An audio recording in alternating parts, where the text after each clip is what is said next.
Você ouve agora Portal Sudoeste Notícias, segunda edição. Tudo sobre os acontecimentos mais importantes você fica sabendo aqui. Portal Sudoeste Notícias, segunda edição.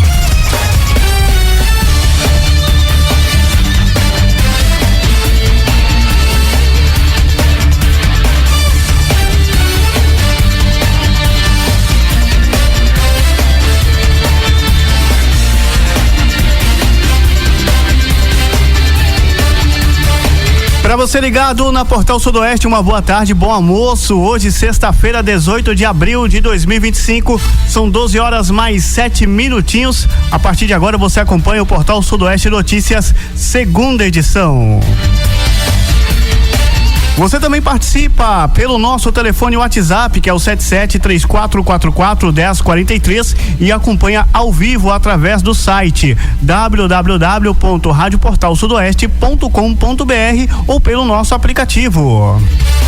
O Portal Sudoeste Notícias, segunda edição, neste feriado santo, tem a apresentação hoje de Samuel Tadeu e também de Luciano Santos. Boa tarde, Luciano.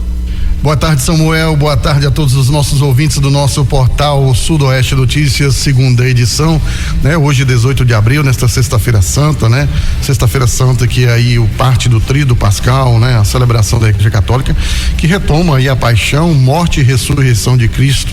Essa data, né? Ela é variada a cada ano, porque tem como referência aí o período da festa de Passar, né? Que é Páscoa judaica, citada aí nos evangélicos cristãos. Então, que a gente possa fazer uma reflexão nesta sexta-feira, que a gente possa reunir a família e, é claro, renovar a nossa fé. Uma ótima tarde a todos.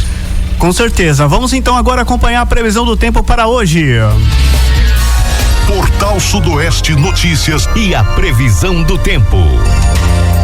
Previsão do tempo para hoje em Livramento de Nossa Senhora. O tempo para sexta-feira hoje, com muitas nuvens durante o dia, períodos de céu nublado, noite com muitas nuvens.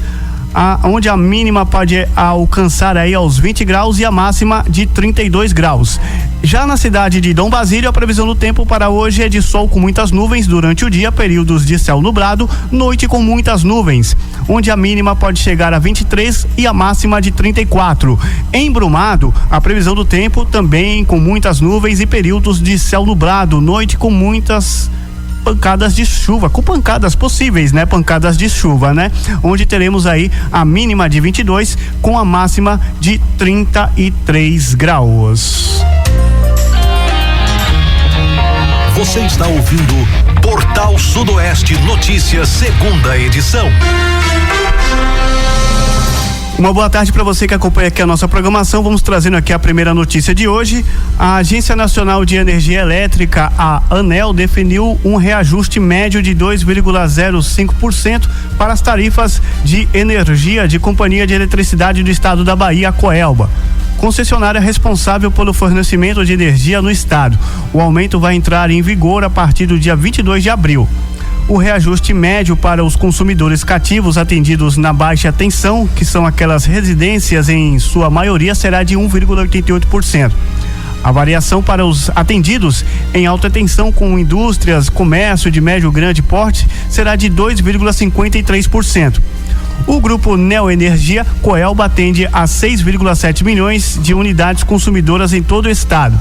Segundo a concessionária, os custos de encargos setoriais contribuem 1,86% no índice de reajustes e os custos com transmissão de geração de energia com 0,03% no índice, totalizando 1,88%. Os custos de componentes financeiros tiveram um efeito de menos 3,2% no índice final. Conforme a Coelba, o valor cobrado na fatura de 34,47% são destinados para pagar os custos com a compra de transmissão de energia. Os tributos, que são aqueles encargos setoriais e impostos, têm a participação de 33,30% nos custos de tarifa de energia elétrica. A distribuidora informou também que fica com 32,22% do valor pago para cobrir custos de operação, manutenção e administração dos serviços de investimentos.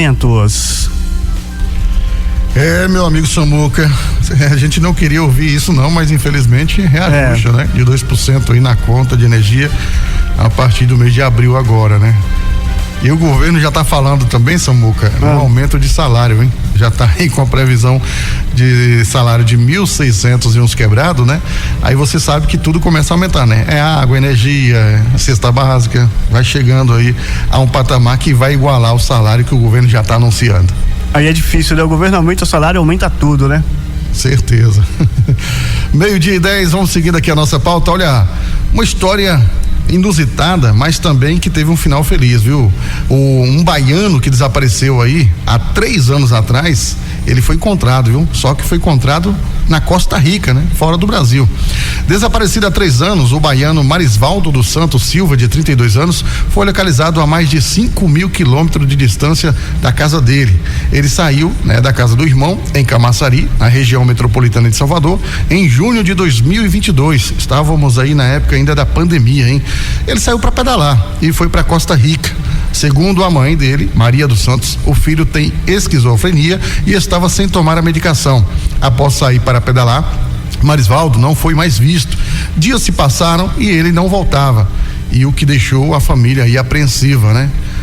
Abre aspas. Eu fui no DHPP, o Departamento de Homicídios de Proteção à Pessoa, e fiz o ofício, né?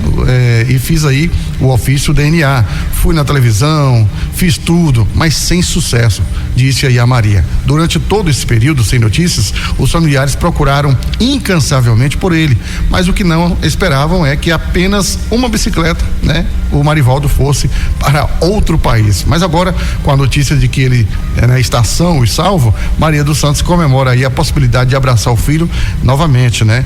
Quase 6.000 quilômetros, né? 6.000 quilômetros separam aí Marisvaldo da família. Ninguém sabe ainda como ele percorreu toda essa distância e nem as dificuldades que ele enfrentou nesse período. Marisvaldo será deportado, né? E deve chegar aí ao aeroporto de Guarulhos, em São Paulo, neste fim de semana. Em 2020, no início da pandemia da Covid-19, ele saiu de bicicleta e só foi localizado dias depois no Espírito Santo. O fato de ter esquizofrenia, né? E não estar tomando a medicação pode ter sido aí um motivo para que ele saísse mais uma vez aí da casa dos familiares, né? Acredita sua mãe.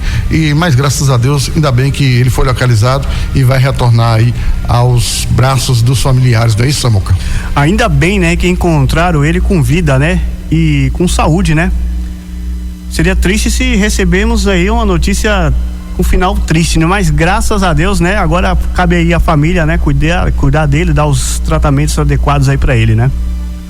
Agora, se você for avaliar, rapaz, ele pedalou foi muito, viu? Porque do Brasil a Costa Rica, né? Faz-se um cálculo aí de 5.000 a 6.000 quilômetros. Então, assim, é muita pedalada, meu amigo.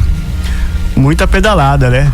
Bom, vamos trazendo mais uma notícia aqui, né? Que dá destaque aí para Brumado, né? Consumidores, né, vão à procura de peixe no mercado municipal. Pois é, nesta última quinta-feira, dia 17, véspera aí de Sexta-feira da Paixão, hoje, né?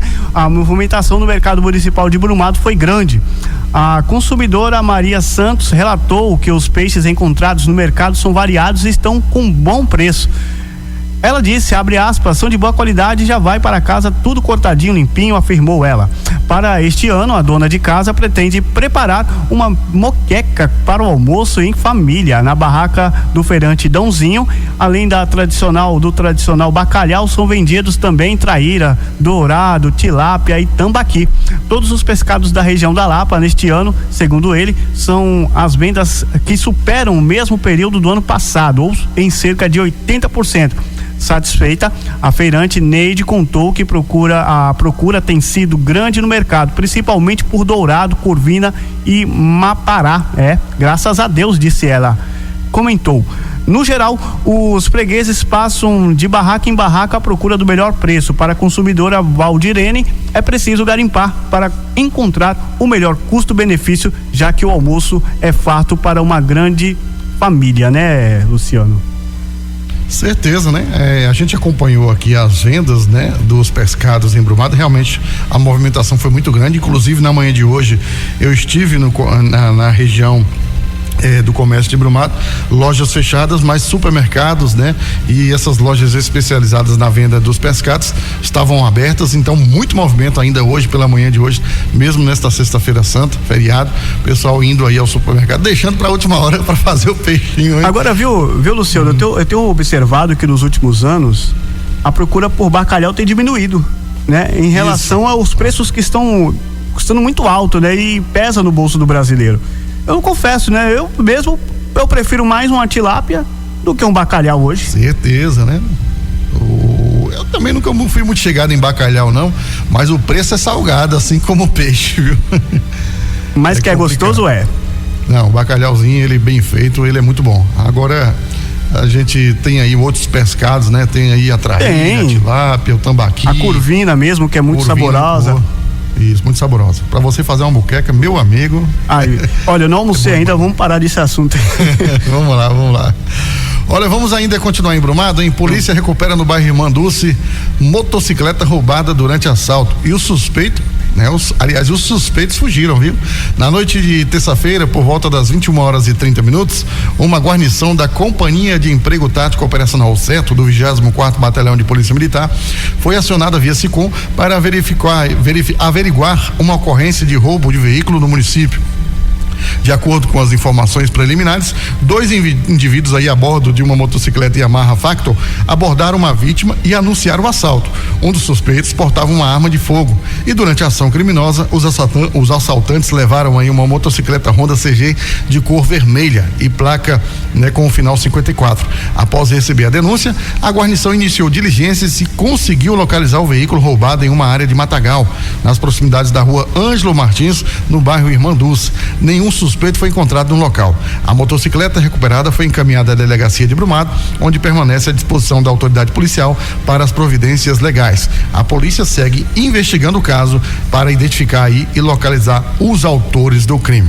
Aí mais uma motocicleta sendo recuperada, mas o que chama atenção, Samuel, é o crescimento, né? Parece que voltou aqui, aumentaram os índices, né? De roubo de motocicletas. Tinha até melhorado, mas a gente tem aí relatos, principalmente na zona rural, tem localidade, daqui a pouquinho eu vou até trazer o nome dessa localidade. Teve um rapaz que entrou em contato conosco e falou, olha, aqui na comunidade a gente até parou de andar de moto, a gente está andando a pé ou de cavalo porque não tem condições, é uma moto roubada quase que todo final de semana. Então voltou esse índice aqui de criminalidade com relação aos roubos e furtos de moto, e aí a gente chama a atenção do 24º Batalhão, né, para operações especiais também na zona rural. É triste, né? Agora eu venho trazer uma notícia triste, né? Infelizmente, né?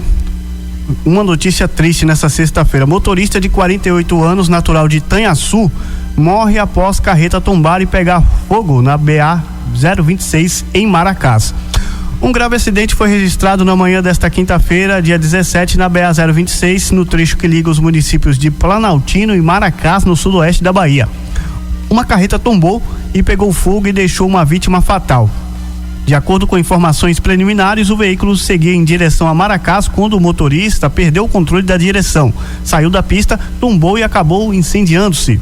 O condutor ficou preso às ferragens e morreu carbonizado. Equipes do Corpo de Bombeiros foram acionadas e atuaram no combate às chamas. Somente após o controle do incêndio será possível realizar a retirada do corpo, que permanece no local aguardando aí os procedimentos legais.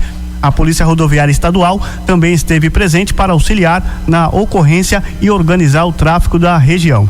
A vítima foi identificada como Natal Rubens Borges da Silva, de 48 anos, natural do município de Itanhaçu. As causas do acidente ainda serão investigadas.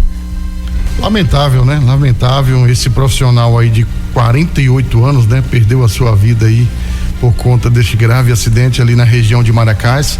É uma região que vem acontecendo diversos acidentes, sempre a gente, né, traz relatos e notícias aqui de acidentes nesse trecho de Maracás, e esse rapaz estava carregado aí com cimento, né? Era uma carga de cimento, e aí acabou o caminhão tombando e infelizmente aí ele ficou preso às serragens e o incêndio também tomou conta aí do caminhão.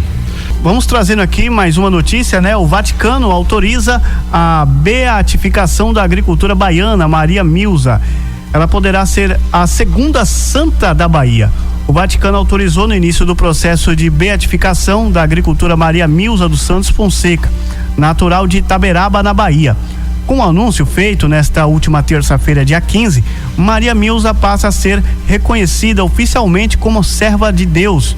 Primeiro título concedido no caminho rumo à canonização pela Igreja Católica. A autorização foi emitida pelo Dicastério para as Causas dos Santos, órgão responsável por conduzir processos de canonização no Vaticano. O pedido para a abertura do processo foi feito em agosto de 2024 por Dom Estevão dos Santos Silva Filho, bispo da Diocese de Rui Barbosa, que também abrange Itaberaba. A fase diocesana, primeira etapa da beatificação, será iniciada no próximo dia 15 de agosto de 2025, data que marca os 102 anos do nascimento de Maria Milza. A cerimônia estará prevista, para ocorrer no povoado de Alagoas, na zona rural do município, onde a futura serva de Deus nasceu e viveu. Durante essa etapa, um tribunal eclesiástico será instalado para investigar profundamente a vida, as virtudes e o legado de fé deixado por Maria Milza. O trabalho inclui também a coleta de testemunhos, análise de documentos e relatos sobre a atuação religiosa e social. Filha caçula de uma família com 12 irmãos, Maria Milza nasceu em 15 de agosto de 1923. Criada em um lar humilde de agricultores, ela se destacou por sua vida de oração, solidariedade e cuidado com os mais necessitados, tornando-se referência de espiritualidade na região. Se for conhecida a vivência de virtudes heróicas e a comprovação de um milagre atribuído à sua intercessão, ela poderá ser proclamada beata. Para alcançar a canonização, que a tornaria oficialmente uma santa da Igreja Católica, será necessária a comprovação de segundo milagre. A possível santificação de Maria Milza tem mobilizado fiéis da região que enxergam na figura da agricultora, um exemplo de fé e humildade. A expectativa é que a abertura do processo fortaleça ainda mais a devoção popular e a memória da serva de Deus do interior da Bahia. Muito bem, tá aí, né? Mais uma, né, santa, né? Possivelmente aí será a segunda santa aqui da Bahia, isso se o Vaticano, né, autorizar aí essa beatificação, mas tem toda uma investigação, né, tem todo um processo que é feito aí pela Igreja Católica até chegar aí a beatificação. Olha, 12:30, operação em Condeúba desarticula a organização criminosa e apreende drogas, munições e simulacro de fuzil, viu?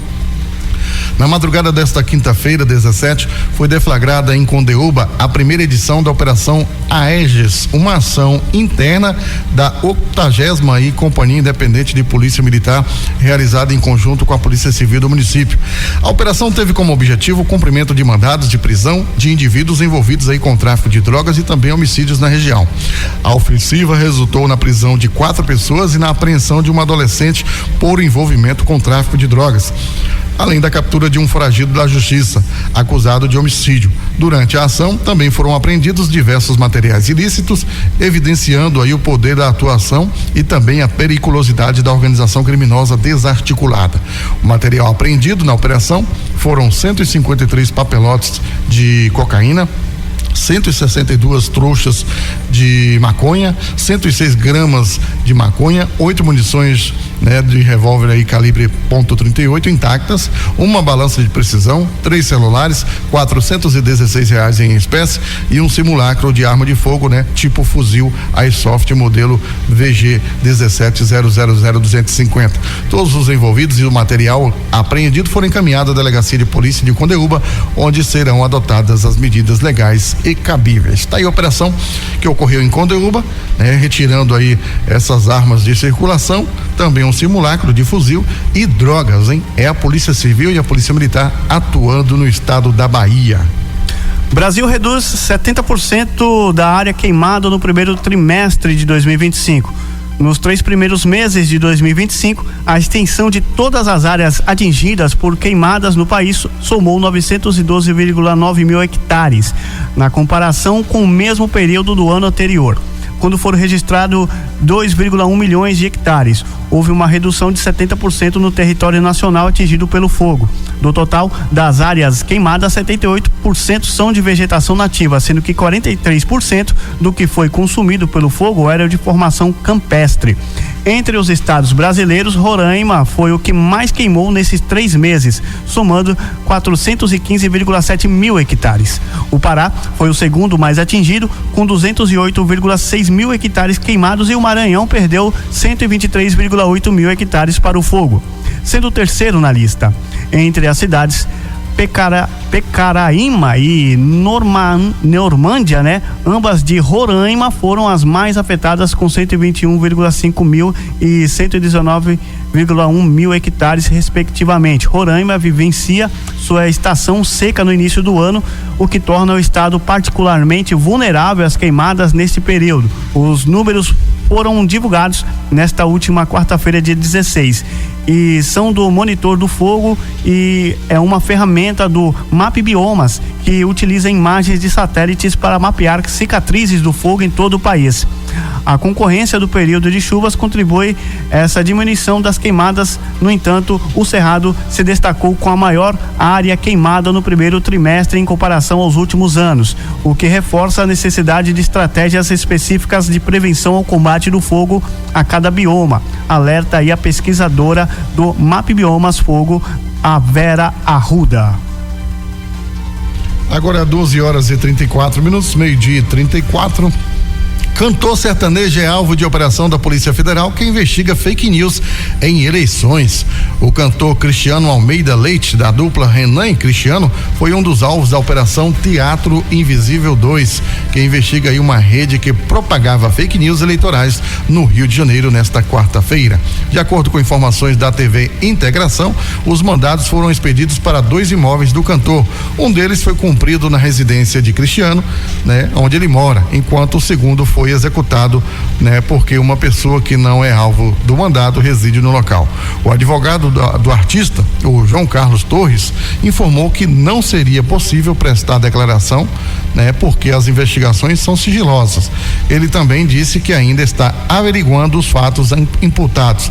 A Polícia Federal deflagrou a operação nesta quarta-feira. Segundo as investigações, os integrantes da rede de desinformação foram pagos, né, com dinheiro público de contratos e serviços inexistentes.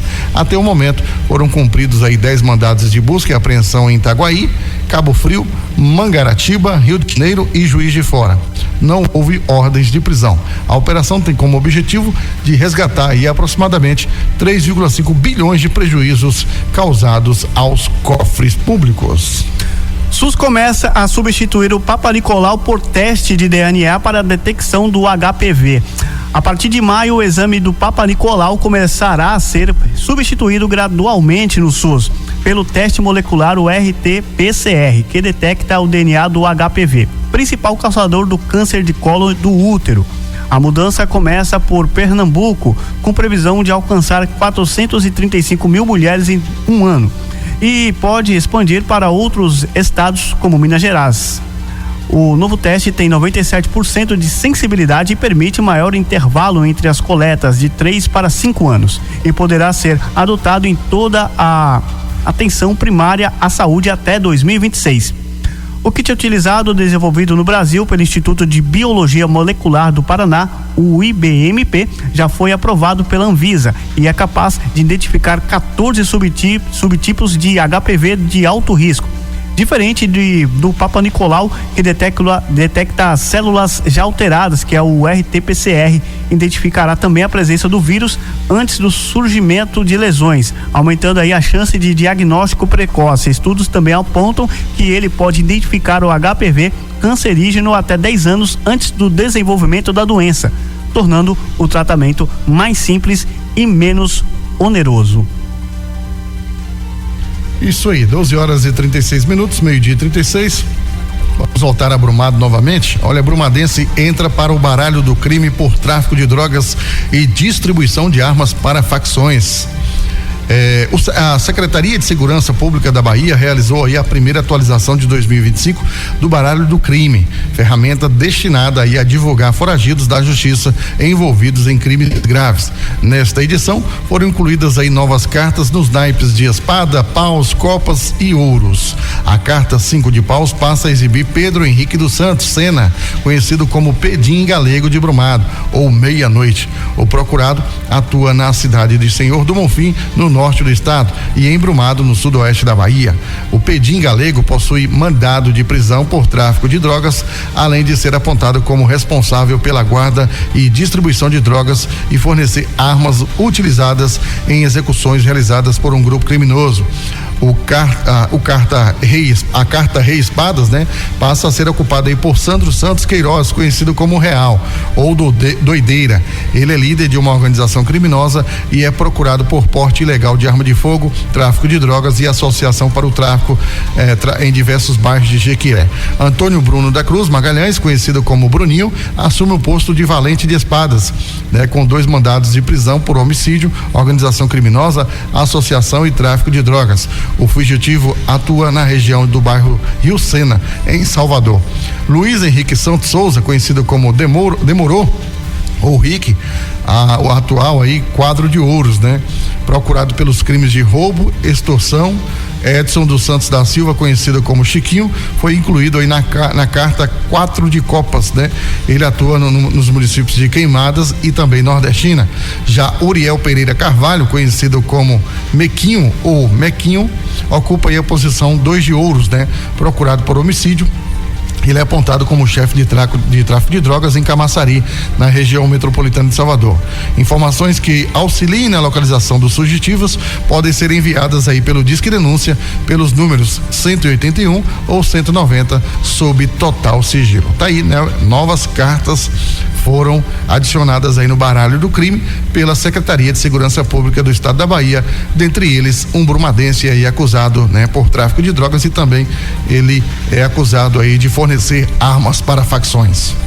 Vamos parabenizar o serviço aí da SSP, que tem um trabalho muito intenso aí para ajudar, né, a combater a criminalidade. Quase 14 milhões já entregaram o imposto de renda. O prazo vai até o dia 30 de maio.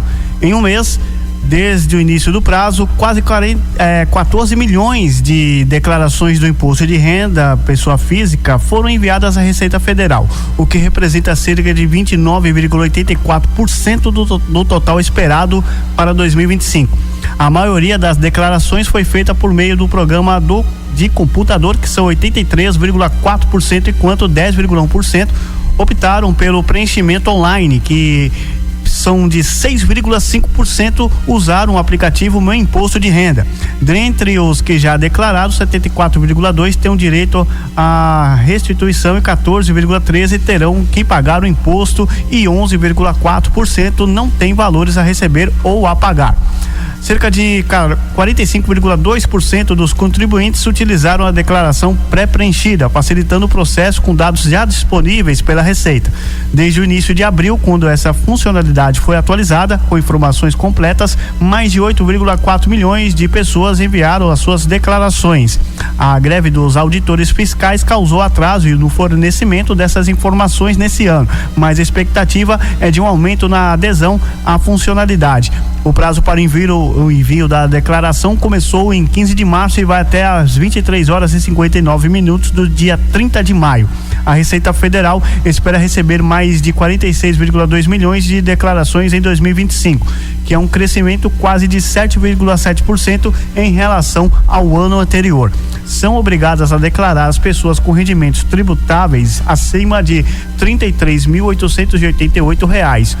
ou receita bruta da atividade rural, que é acima de R$ 169.440. Quem recebeu até 2 salários mínimos mensais está isento, salvo de atender a outros critérios de obrigatoriedade. Aí, né, a questão da declaração do imposto de renda, que tem que, né, ser lançada, né, senão o leão te pega. 14 milhões já, né, já entregaram aí o imposto de renda. Olha, governo da Bahia libera aí 65,3 milhões para projetos culturais, política Aldir Blanc. O governo da Bahia anunciou nesta quinta-feira o pagamento de 65,3 milhões até o final de maio para 956 projetos, aprovado aí nos 29 editais da Política Nacional Aldir Blanc.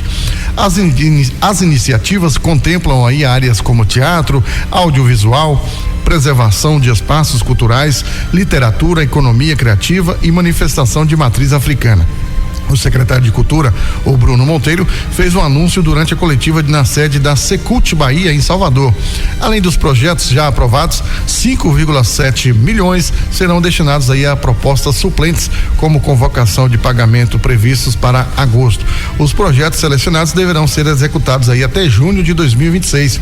A territorialização é um dos principais focos da gestão, com 71,3% dos projetos contemplados sendo no interior do estado e 28,7% da capital. A distribuição dos recursos será de 42,7 milhões para o interior e 22,6 milhões para a capital. Os editais receberam 9.920 inscrições, sendo a maioria do interior baiano. Os recursos também serão utilizados em ações de infraestrutura, manutenção e ampliação de espaços culturais nos 27 territórios de identidade da Bahia. Aí, né?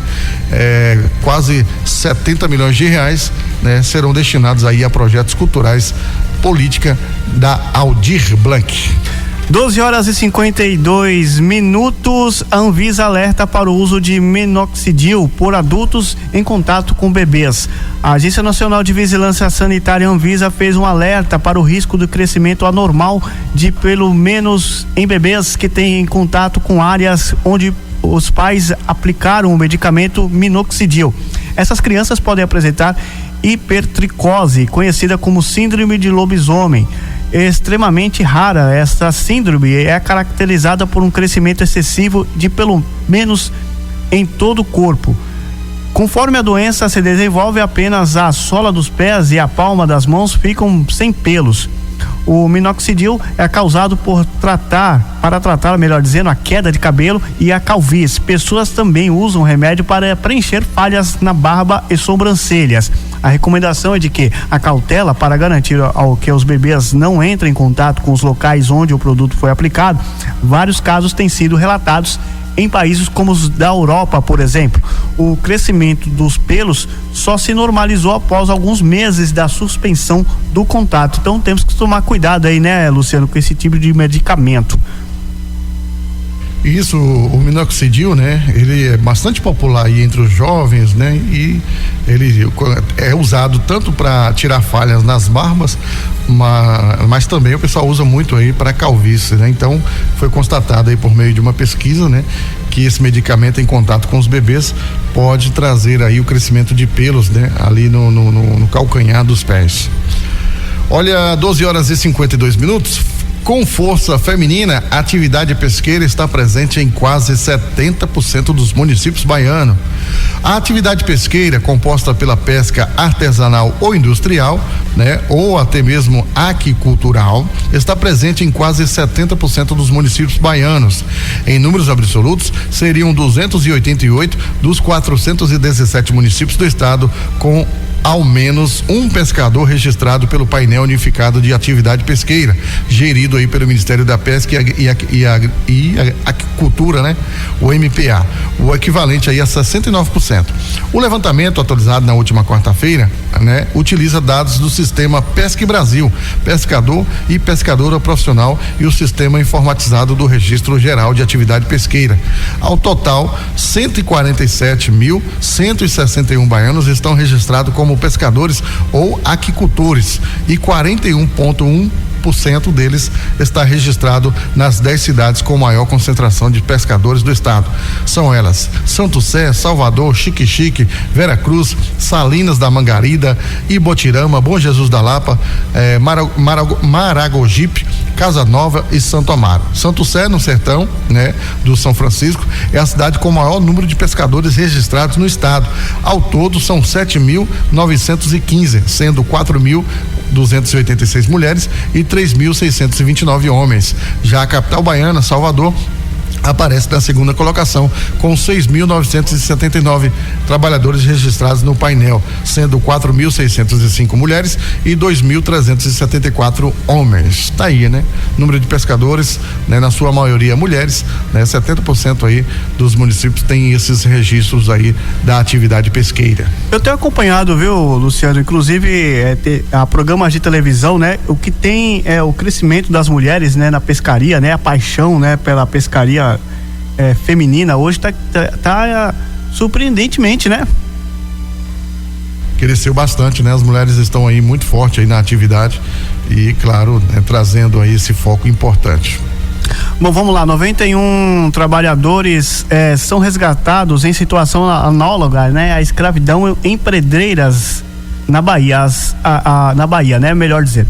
Auditores fiscais do Ministério do Trabalho e Emprego resgataram 91 trabalhadores em condições análogas a de escravos em 2 pedreiras localizadas em Jacobina, no norte do estado. A operação foi realizada entre os dias 9 e 16 de abril. Segundo informações da Secretaria de Inspeção do Trabalho, os profissionais foram encontrados exercendo a função de quebradores de pedra do tipo arenito, que são destinadas a calçamentos, especialmente em vias públicas.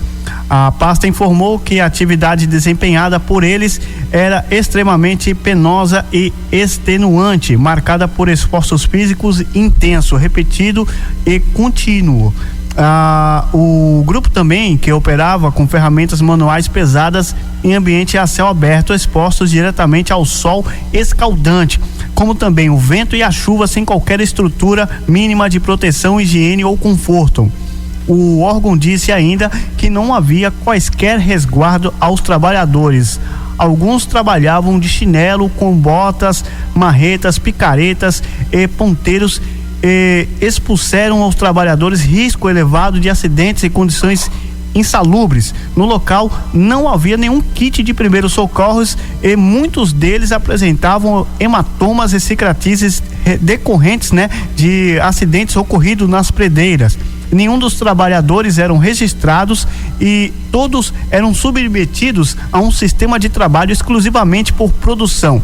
Eles recebiam pelo que produziam, sem quaisquer outra garantia, como por exemplo o 13º salário, férias, descanso remunerado, fundo de garantia, que é o FGTS, entre outros.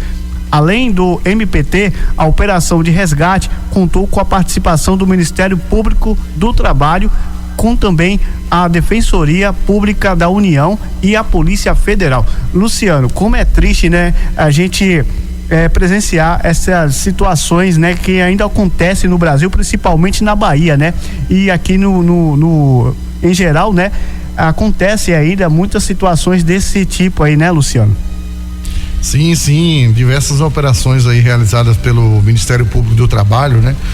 Tirando aí, resgatando esses trabalhadores de situação análoga à escravidão, né? Aqui na Bahia são diversas operações, principalmente, né, em setores de fazendas, né? Aonde esses trabalhadores são, né, praticamente jogados em um galpão sem nenhuma condição de alimentação, de higiene, não tem sequer um banheiro para tomar banho. Então, o Ministério Público do Trabalho tem feito aí essas fiscalizações e denúncias também anônimas estão ajudando também nessa fiscalização. Você pode denunciar, né, entrando aí no site do Ministério Público do Trabalho, ligando também aí para o MPT. Enfim, são denúncias válidas, porque a gente não pode, né, ainda conviver em pleno século XXI com o trabalho em situação com analogia aí à escravidão. E outra, né, muitos casos, né, que as pessoas têm medo de denunciar, com medo de perder o emprego. Não, você não precisa ter medo. Denuncie, porque você tem os seus direitos trabalhistas que não são pagos de acordo com a sua atividade, né? E também muito cuidado com alguns anúncios, né? Tem muitos trabalhadores, aconteceu isso com trabalhadores da cidade de Aracatu, né? Saíram daqui com a promessa de colheita de café lá na região sul do país, e quando chegou lá, né, todos foram colocados em condições análogas a trabalho escravo, né? Inclusive, quando chegaram lá, já estavam devendo, né, o dono da fazenda, porque tinha que comprar comida, tinha que pagar pela alimentação, pela questão do uso também lá dos quartos, enfim. Então, às vezes você tem ali uma proposta, uma ilusão de promessa de trabalho, né, que vai ganhar muito dinheiro, mas quando chega lá, você, na realidade, você não recebe R$1 e ainda sai aí com o bolso vazio. Olha, criança morre após comer ovo de Páscoa. A suspeita é de envenenamento. A Polícia Civil está investigando o caso de uma criança de 7 anos que morreu após comer um ovo de Páscoa Imperatriz, na região sudoeste do Maranhão. Além dele, a irmã e a mãe estão internadas após comer o mesmo ovo. Segundo o pai da criança informou a Polícia Civil, o ovo chegou à casa da família por meio de um motoboy, como se fosse um presente. Na noite da última quarta-feira, dia 16, Em um bilhete havia ainda uma mensagem dizendo: com amor para Miriam Lira, Feliz Páscoa.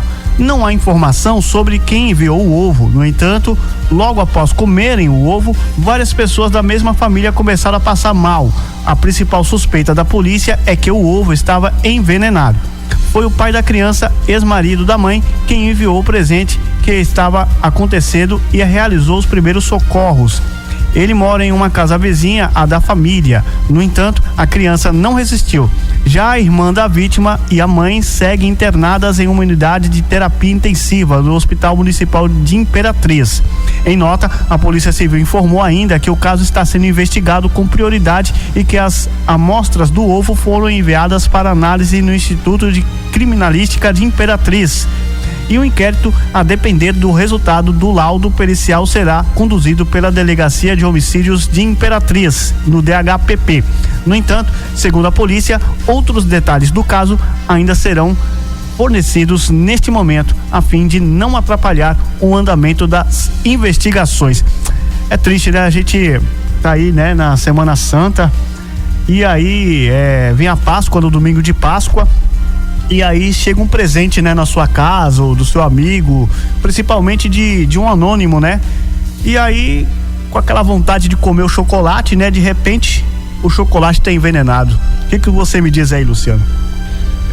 Rapaz, muitas pessoas maldosas ainda, né? Nem a Sexta-feira Santa, nem o sábado de Páscoa serve para reflexão para muitas pessoas que têm a mente fechada, né? Essa mente que infelizmente só quer fazer o mal, só quer ver o próximo, né, desabar, infelizmente. A gente até pediu no início do programa aqui, né, que que todos nós, né, usamos a Sexta-feira Santa e o sábado para uma reflexão, né, reflexão entre famílias, entre amigos, uma reflexão também do próprio eu, né, do seu interior, né? Você pode refletir sobre você mesmo, né? Será que o que eu fiz de errado, o que eu estou fazendo de errado, o que eu posso melhorar, o que eu fiz de bom também, né? Ao longo aí desses 3-4 meses de início de ano aí, enfim, mas infelizmente tem muitas pessoas maldosas ainda. Olha, 1h07. Governo lança RG Animal, hein? Cadastro Nacional Gratuito para cães e gatos. O governo federal lançou nesta quinta uma ferramenta inédita aí que promete trazer aí mais segurança e controle para a população pet do país. Trata-se do Simpatinhas, um cadastro nacional gratuito para cães e gatos domésticos, né? Que funcionará como um verdadeiro RG Animal. A plataforma permite o registro de informações essenciais sobre os animais, como endereço, idade, raça, histórico de vacinas e doenças, além de gerar uma carteirinha personalizada com foto do pet e o QR Code, que pode ser fixado aí na coleira. Com o registro, os tutores passam a ter acesso a diversas funcionalidades, como informações sobre campanhas públicas de castração, vacinação e microchipagem, além de localizar aí mais facilmente o animal em caso de perda. O registro é intransferível e está vinculado aí à conta do tutor na plataforma gov.br, garantindo aí a autenticidade e segurança nas informações. A expectativa é que a nova ferramenta facilite ações de saúde pública e controle populacional de cães e gatos em todo o território nacional. Aí, lançamento do RG Animal, né, o qual você pode registrar o seu animal, né, gerar um QR Code e pode até identificá-lo aí em caso de perda, né? Por outro lado, eu defendo também os animais de ruas, né? De rua, né? Que o governo poderia também ter uma atenção especial a esses animais aí que ficam nas ruas, né? Dar uma força, né? Apoiar as ONGs, né? Porque nós temos ONGs aí que passam dificuldades com relação à ração, né? A manutenção de medicamentos, então deveria ter realmente esse apoio, como você colocou. Polícia Civil incinera 500 quilos de droga em Santa Maria da Vitória. Servidores da Delegacia Territorial de Santa Maria da Vitória realizaram nesta última quarta-feira, dia 16, a incineração de 500 quilos de droga e materiais utilizados no tráfico de entorpecentes. Um polo industrial da região foram queimados tablets de cocaína, maconha, balanças de precisão, embalagens e outros itens usados na comercialização ilícita de drogas. O material é fruto de apreensões realizadas no município em várias áreas vizinhas durante ações da Polícia Civil no combate de tráfico.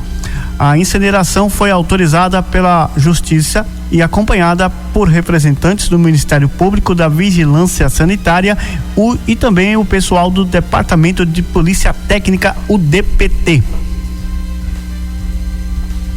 Muito bem, tá aí, né? Essa questão aí da Polícia Civil que incinerou aí 500 quilos de drogas, hein? E nos últimos meses a Secretaria de Segurança Pública sempre vem realizando aí essas ações, né? De incineração de drogas que acabam sendo apreendidas, são encaminhadas aí para algumas delegacias, né?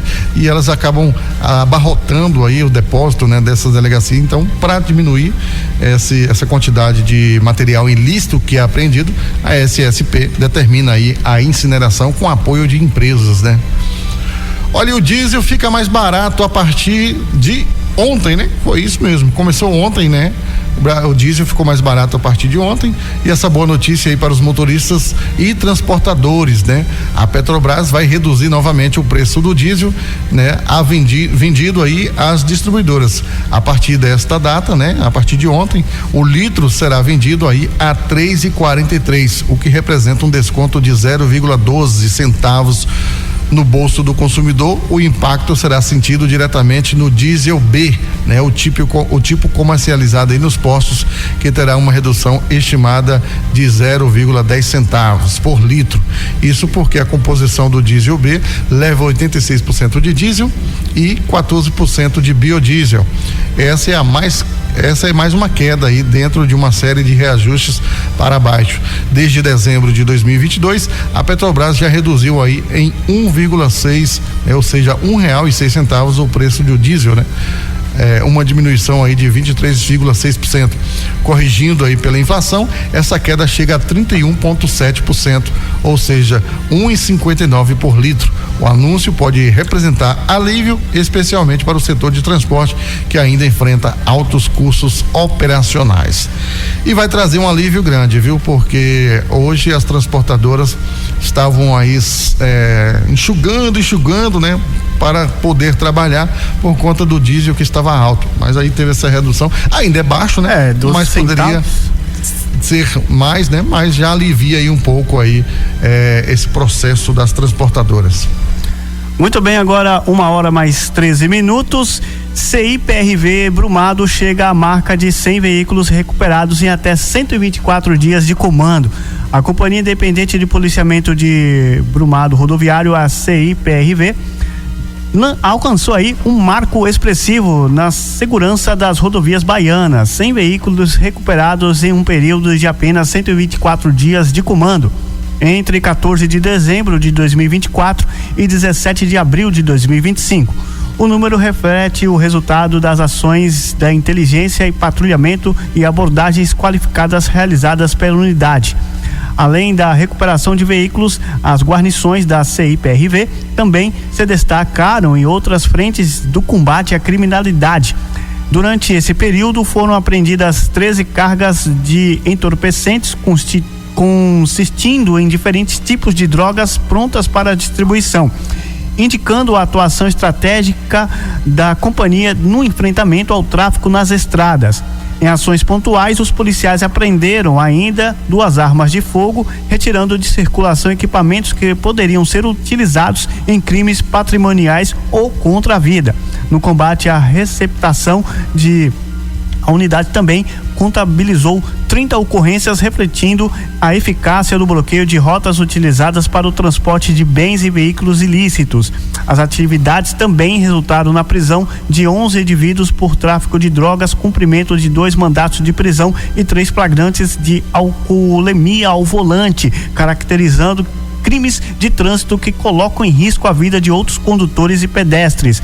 A atuação da CIPRV Brumado também incluiu o registro de 2 casos de estelionato, 8 termos que são aqueles termos circunstanciados de ocorrência, também lavrados, além de 47 conduções à delegacia, garantindo aí o encaminhamento adequado aos envolvidos à justiça. Muito bem, tá aí, né? Mais uma situação aí, né? Da Companhia Independente de Polícia Rodoviária, que dentro de 124 dias foram 100 veículos recuperados. É muito veículo aí recuperado na nossa região pela Polícia Rodoviária Estadual, né? E a gente destaca esse trabalho brilhante aí desta equipe, né, da Companhia Independente de Policiamento Rodoviário, porque é notório, né, aí a ação deles nas rodovias da nossa região. Sempre você encontra uma viatura, sempre tem abordagens, então isso é muito importante. 1h15, olha, a PM apreende homem com motocicleta adulterada em Tanque Novo.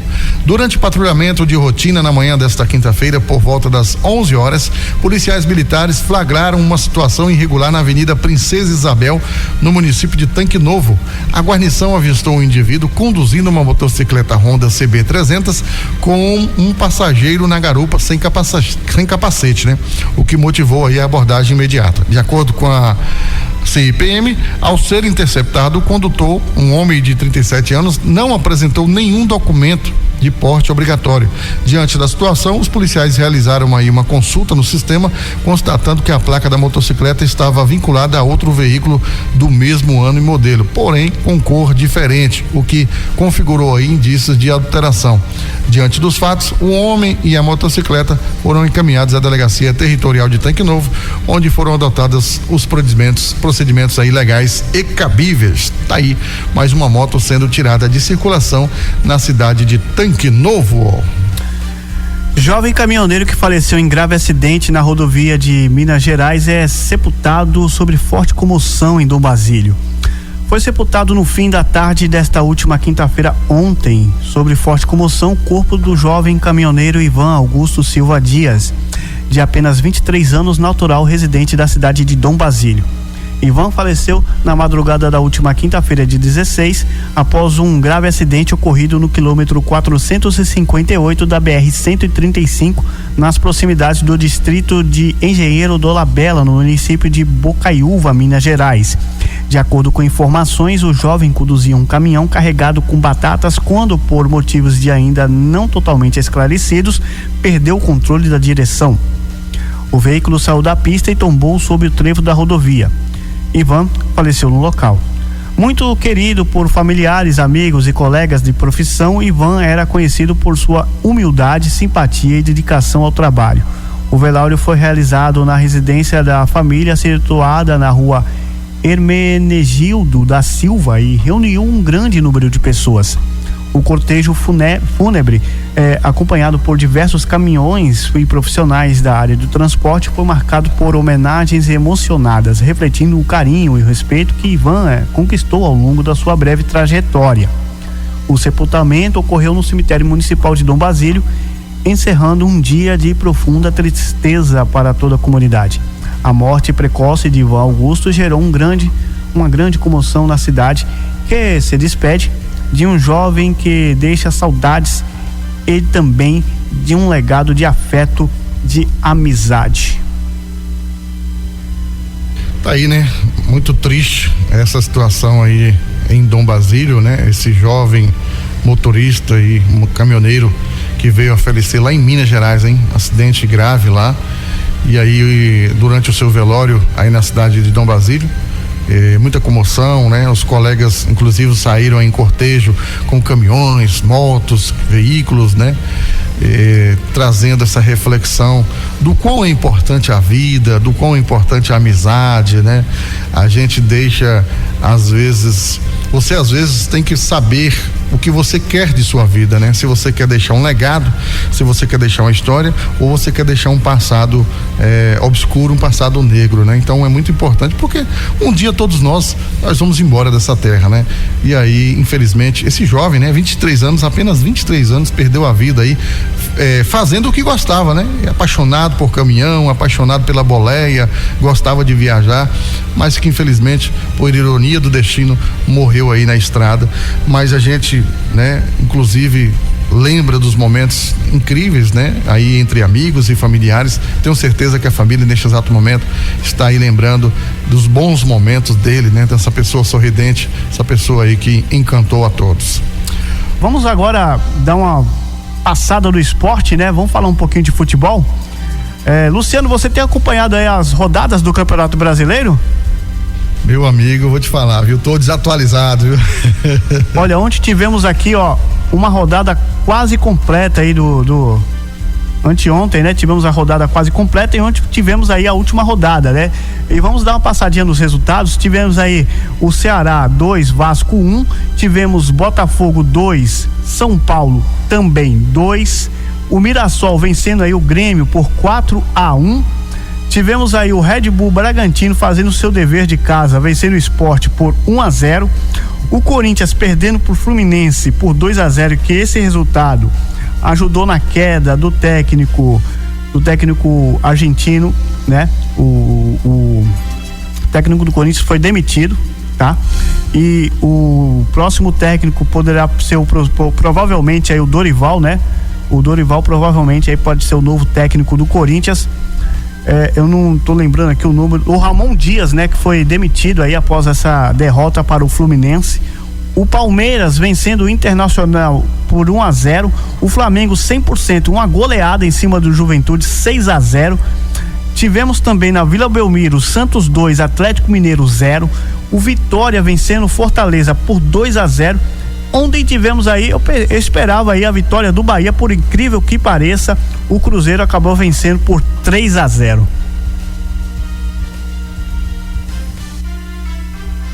Rapaz, esse Campeonato Brasileiro tá fácil não, viu? Muitas surpresas por aí, né? Vitória, Bahia, e o Flamengo aí, né, rapaz? O Flamengo tá 100% de aproveitamento, 83% praticamente, né? 83% com 3 vitórias e um empate, né? O Palmeiras é o segundo colocado com o mesmo aproveitamento, né? 3 vitórias, um empate, os mesmos 10 pontos. Em segundo colocado o Fluminense, 3 vitórias, uma derrota. Em quarto colocado o Ceará tem 7 pontos, né? 2 vitórias, uma derrota e um empate. Aí o quinto é o Cruzeiro com 1 vitória, 1 derrota, 1 empate. Não, são 2 vitórias, melhor dizendo, né? Tem um empate e uma derrota. E o sexto colocado o Bragantino aí, que tem 2 vitórias, 1 derrota e um empate. São esses 6 primeiros colocados que se continuasse assim o Campeonato Brasileiro, o Flamengo seria o campeão pelos critérios de desempate, o Palmeiras o segundo e fecharia aí o grupo da Libertadores, sendo que o Cruzeiro e o Bragantino iriam para a repescagem. Muito bem, aí, né? Falando um pouco do futebol brasileiro, eu vou trazer aqui uma matéria, né? E em seguida, se você tiver mais sobre esporte, você pode trazer. Justiça condena hospital por contratação de falso médico que atendeu na pandemia. Olha só, hein, que denúncia grave. A justiça condenou a SPDM, gestora do Hospital Irmã Dulce, em Praia Grande, São Paulo, e as empresas CAP Serviços Médicos, o COT, por negligência na contratação de um falso médico que atuou na unidade entre 2019 e 2020. As informações são do Metrópolis. Sérgio Raimundo de Oliveira Ribeiro utilizava documentos falsificados e se passava pelo neurologista Henrique Cantor Bernal, inclusive com uma carteira falsa da Cremesp. Ele atuou no pronto-socorro e durante a pandemia foi transferido para a ala Covid até ser preso em flagrante após ser denunciado por um policial federal. O caso motivou uma ação civil pública do Ministério Público de São Paulo, que apontou falhas graves no processo de contratação, como a ausência de verificação dos documentos básicos. A Justiça considerou que houve negligência por parte da gestora e das empresas contratantes, destacando que o falso médico colocava vidas em risco com condutas inadequadas e erros graves durante os atendimentos, sendo necessário que outros profissionais intervissem para tentar reverter quadros agravados por ele. A condenação, confirmada em segunda instância pelo Tribunal de Justiça de São Paulo, determina o pagamento de uma indenização de R$500 mil ao Fundo de Interesse Difusos. A desembargadora Flávia Beatriz da Silva destacou que a alegação de boa-fé das réis não exime a responsabilidade diante da exposição de pacientes a riscos sérios e a perda de confiança no sistema de saúde. A SPDM e as empresas ainda podem recorrer da decisão. Olha, não é o primeiro fato aí de falso médico está atuando aí na medicina no Brasil. Aqui na Bahia também, né? Nós tivemos aí um fato parecido, né? De um falso profissional que atuou pela rede pública, né? E depois que descobriu, o médico já tinha muito tempo de atuação. Então, tem que ter um critério, né, rígido aí na contratação desses médicos. Se ele é um profissional médico, tem que consultar. Eu tenho certeza que na hora, né, que as emissoras de rádio vão contratar aí um jornalista ou um radialista, eles vão consultar o número do DRT, o número ali da pessoa, né? Então, assim acontece com os médicos, né? Se ele tem ali o seu CRM, a empresa tem que contratar, verificar, ó, deixa eu dar uma olhada aqui se esse profissional ele realmente está cadastrado aqui, se ele é realmente um profissional médico. Mas não, contratam, não tá nem aí, não verificam nada, e aí vidas, né, são colocadas em risco. Olha, uma notícia triste chegando aqui pra gente. Vitória da Conquista, um homem é condenado a 17 anos por prisão, né, por matar aí jovem a facadas. O Tribunal do Júri da Comarca de Vitória da Conquista condenou aí a 17 anos de reclusão o réu, que não teve o nome revelado, acusado de matar aí a jovem Rebeca Rocha Oliveira Souza, de 25 anos, em um crime de grande repercussão na cidade na época, que foi aí em 2023. A pena vai ser cumprida em regime inicial fechado. Os jurados consideraram o réu culpado pelo crime de homicídio mediante recurso que dificultou e tornou impossível a defesa. Na visão dos jurados, não se tratou de um feminicídio, matar uma mulher por razões de condução do sexo feminino. Em um trecho da sentença, a magistrada Ivana Luiz expressou que a conduta do réu apresentaria alta reprovabilidade, uma vez que optou por resolver sua frustração por meio de violência extrema, demonstrando total desrespeito pela vida humana. Tá aí, essa notícia aí, essas informações são do Achei Sudoeste. 1h32, vamos embora, né, Samuca? Vamos embora, né? Desejar a todos aí um bom feriado, uma ótima sexta-feira santa, né? Um final de semana aí de Páscoa abençoado. Agradecer a todos vocês aí pelo enorme carinho da audiência. Um abraço para você também, Samuca, bom feriado, obrigado aí por fazer parte aí hoje aqui da bancada do nosso Portal Sudoeste Notícias, e bom feriado, tá bom? Olha, Luciano, muito obrigado aí, eu que agradeço estar fazendo parte aqui mais uma vez dessa bancada, né? E agradeço a todos os ouvintes, desejo a você também um bom feriado, uma boa Páscoa e tudo de bom. Valeu, tchau, tchau. Tchau.